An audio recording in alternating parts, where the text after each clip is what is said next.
મતલબ ઘણા ઘણા દર્શકોને ખબર નહીં, બહારના હશે જે હા, બીજા બિલકુલ, જિલ્લાઓના હશે ને ખ્યાલ બિલકુલ, ન હોય.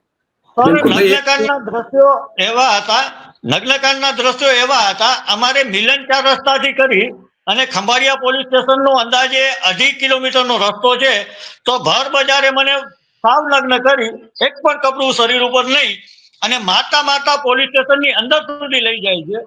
અને એ ગુંડા એવું પોલીસને હુકમ કરે છે કે આને લોકઅપમાં બેસાડી દો.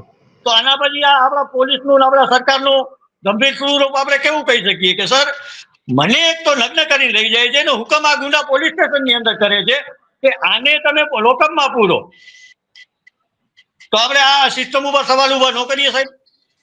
ના ના ના, આમાં તો પછી તમામ વસ્તુઓનો તમને કહેવાય ને, તમે ગમે માણસ ગમે એટલો માની લો કે પેલી વસ્તુ તો પોલીસને આનો કોઈ હક નથી, અધિકાર નથી, હે ને. પોલીસ જે અને આપણે ત્યાં જો કે પોલીસ હવે તો જે એને વર્તન કરે છે એનો મતલબ એ કે પોલીસને છૂટ મળે છે તો પોલીસ વર્તન કરે છે. પોલીસને પોતાને કાયદો તોડવાની છૂટ મળે છે ત્યારે જ પોલીસમાં આવી હિંમત આવે ને. બાકી પોલીસ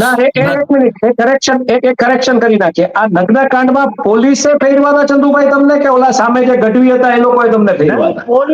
પોલીસ એની સાથે હતી, મિલીભગત ફેરવનાર ગુંડા. ઓકે, જામ ખંભાળિયાના નામીતા મોટા ગુંડા.